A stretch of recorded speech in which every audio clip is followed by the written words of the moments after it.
Mei 24. Jumamosi mwaka wa 2025.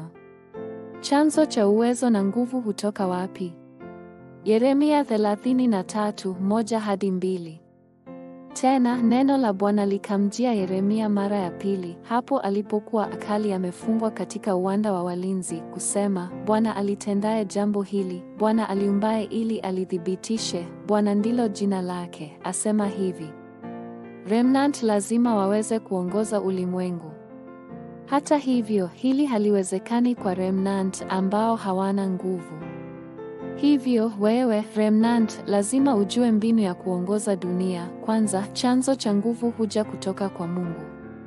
Lazima upate mpango kamili wa Mungu popote unapoenda na ndani ya hata jambo dogo unalofanya kila siku. Kisha utaweza kupokea majibu. Mpango kamili wa Mungu unaweza kutoka katika mikutano unayofanya na wengine na unaweza kutoka ndani ya neno la Mungu kabisa. Pia, lazima uweze kufurahia na kurejesha nguvu za Mungu kupitia maombi. Pili, chanzo cha nguvu ni kwa kwenda karibu zaidi na Mungu. Katika Wafilipi 4:13 ni alisema, na yaweza yote katika yeye anitiaye nguvu. Wakati uko ndani ya Kristo, huna budi kupokea nguvu. Sasa ni wakati wa kwenda kwa Mungu kupitia neno lake. Hiyo ndiyo sababu ibada na kusikiliza mahubiri ni muhimu sana.